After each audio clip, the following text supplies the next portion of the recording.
हाँ तो भाई बच्चों, कल आपका हुआ था क्लोरोप्लास्ट बताया था। क्लोरोप्लास्ट का कार्य, सचित्र वर्णन, ये सब बताया था। कहाँ पाया जाता है, क्या कार्य है, ये सब तो बताया था। चित्र इसका बना लिया होगा आपने। 3/5/2020 है।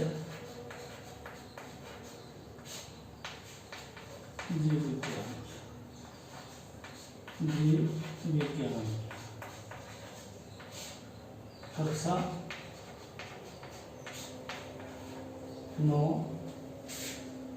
प्रकरण है आपका आज। टॉपिक केंद्रक।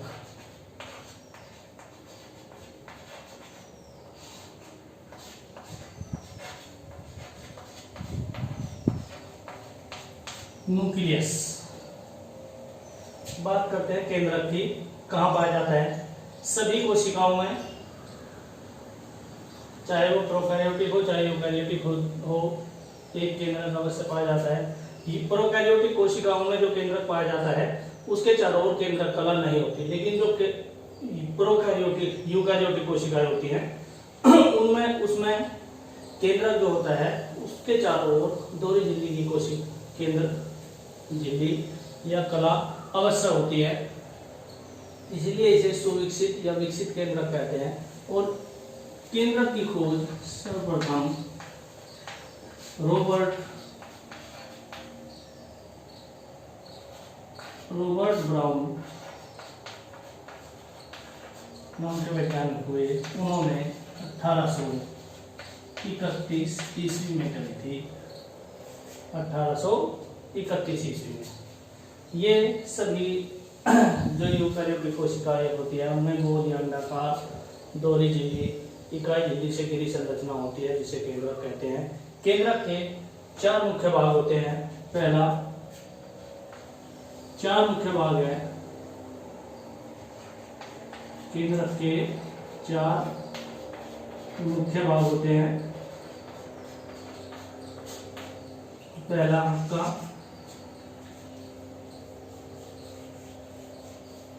केंद्रक कला।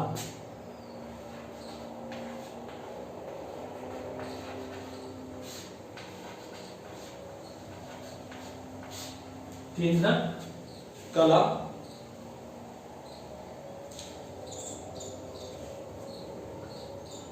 केंद्रक कला nuclear membrane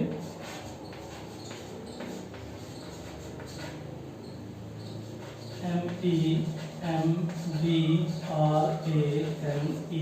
nuclear membrane. Number 2, केंद्रक द्रव्य।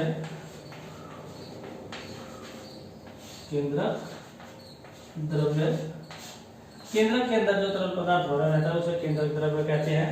Nucleoplasm, NUCLEOPLASM, nucleoplasm. तीसरा भाग, केंद्रक के अंदर एक गोल छोटी रचना पाई जाती है जिसे केंद्रिका कहते हैं। केंद्रिका, nucleolus,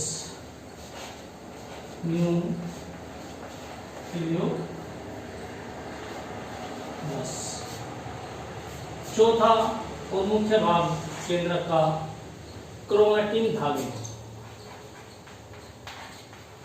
chromatin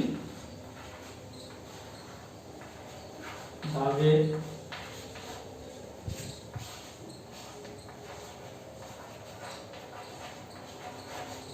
chromatin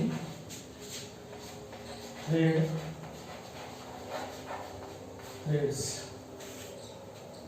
chromatin threads, chromatin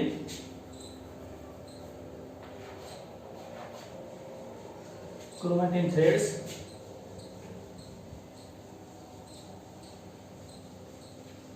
चार मुख्य भाग होते हैं। ये जो क्रोमैटिन थ्रेड्स होते हैं ये जाल के रूप में रहते हैं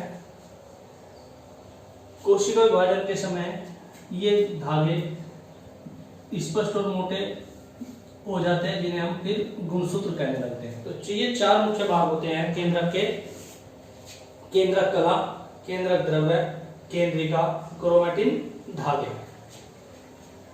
खोज रॉबर्ट ब्राउन ने की।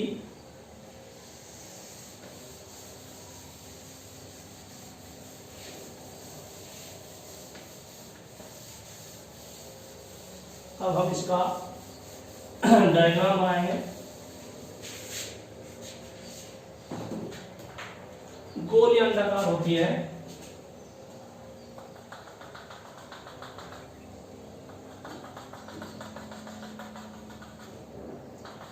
इस तरीके से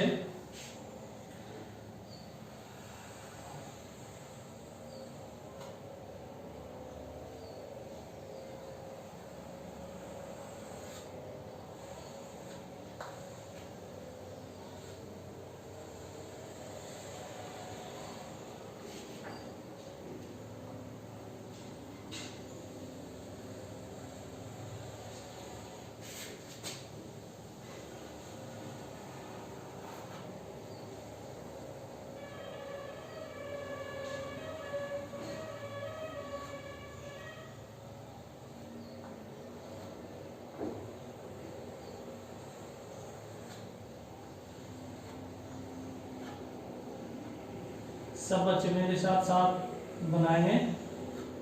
वीडियो आप देखते रहिएगा और इस तरीके से जैसे जैसे बना रहे हैं वैसे बना दें। इस पे केंद्रक की ऊपरी जो कला होती है, यहाँ से जब हमने कोशिका बनाई तो यहाँ से इस प्रकार से अंतःपरत जालिका जुड़ी हुई थी, जालिका लगी हुई थी। ये इस तरीके से होती है। बहुत छोटा है, इसके ऊपर मैं नहीं बना रहा हूँ, ठीक है। ये ऐसे। तो ये आपकी 4 मुख्य भाग बताए थे। पहला मुख्य भाग यही nuclear membrane, NuCleAR, nuclear, MEMBRANE, nuclear membrane. जो केंद्रक कला होती है वो कई कई जगह से टूटी रहती है। इन छिद्र को, जो छिद्र होते हैं केंद्रक कला में, जहां से टूटी होती है वहां उन्हें न्यूक्लियर पोर,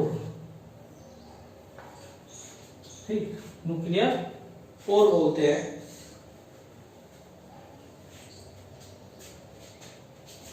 दूसरा मुख्य भाग है, इसमें गोल छोटी केंद्रिका बताई मैंने, न्यूक्लियोलस।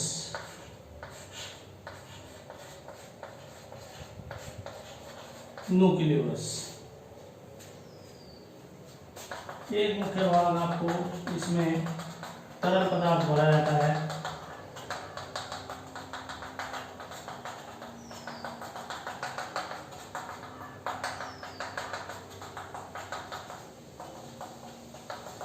जो केंद्रक के अंदर तरल पदार्थ होता है, इस तरल पदार्थ को न्यूक्लियोप्लाज्म नाम दिया। केंद्रक द्रव्य,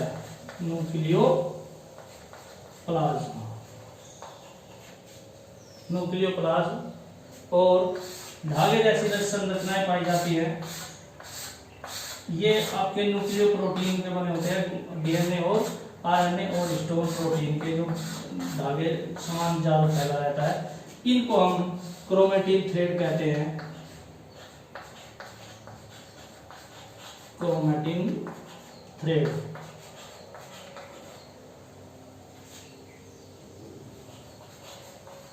क्रोमैटिन थ्रेड्स, ये आपका केंद्रक हुआ, न्यूक्लियस या केंद्रक। इतनी इसमें रचनाएं होती है। केंद्रिका,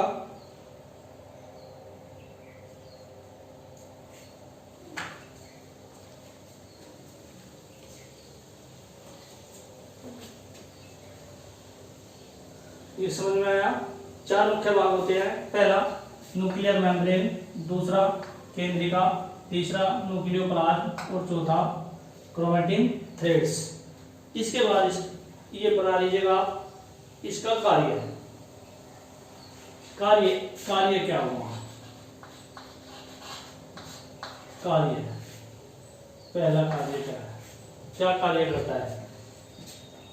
केंद्रक कोशिका के जो सभी कार्य है उन पर नियंत्रण रखता है। इस तरीके से हम केंद्रक को कोशिका का ब्रेन कह सकते हैं, दिमाग कह सकते हैं।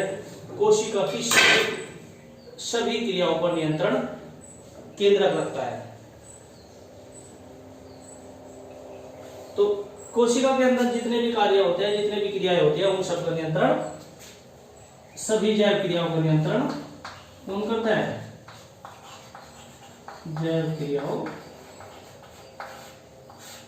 का नियंत्रण केंद्रक करता है। नोट्स डालूंगा मैं इस पे, यहाँ से लिखने की जरूरत नहीं है, यहाँ मैं केवल समझाने के लिए लिख रहा हूँ। यहाँ से बस डायग्राम आप बना लें, बाकी इसके बारे में पूरा ये प्रश्न मैं ग्रुप पे डालूंगा नोट्स कार्य के साथ, कार्य सहित। ठीक है, कार्य क्या हुआ? कोशिका की सभी जैव क्रियाओं का नियंत्रण केंद्रक द्वारा होता है, यानी कुछ भी कार्य हो तो वो केंद्रक के नियंत्रण में होता है। दूसरा, इसमें आनुवंशिक पदार्थ पाया जाता है। आनुवंशिक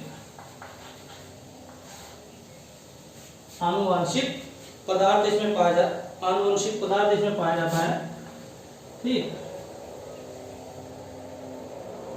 आनुवंशिक पदार्थ पाया जाता है, तो ये कोशिका के विभाजन में और जो कोशिका के या जीव के जो गुण हैं वो एक पीढ़ी से दूसरी पीढ़ी में ले जाने का कार्य केंद्रक करता है।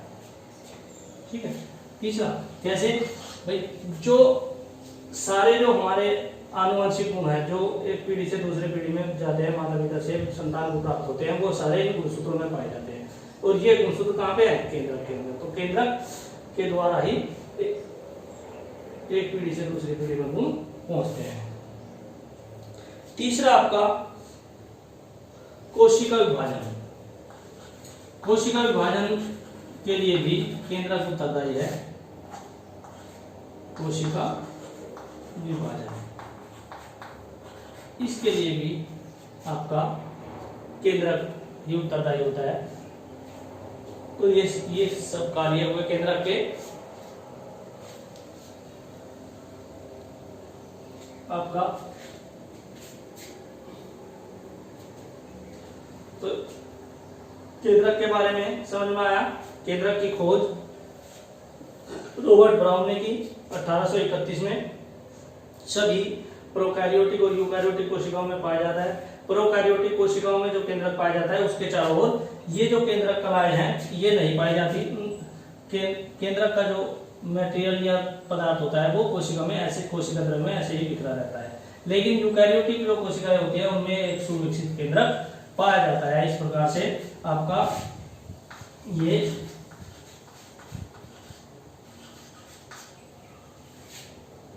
न्यूक्लियस, जिसके चारों ओर केंद्रक कलाएं होती है, अंदर एक छोटी गोल केंद्रिका पाई जाती है। क्रोमैटिन थ्रेड गुणसूत्र, क्रोमैटिन थ्रेड के रूप में गुणसूत्र पाए जाते हैं। कोशिका विभाजन के समय ये जो क्रोमैटिन थ्रेड होते हैं ये मोटे और स्पष्ट हो जाते हैं और गुणसूत्र का रूप ले लेते हैं। चौथा भाग केंद्रक के अंदर तरल पदार्थ पाया जाता है, उसे हम न्यूक्लियोप्लाज्म या केंद्रक द्रव्य कहते हैं।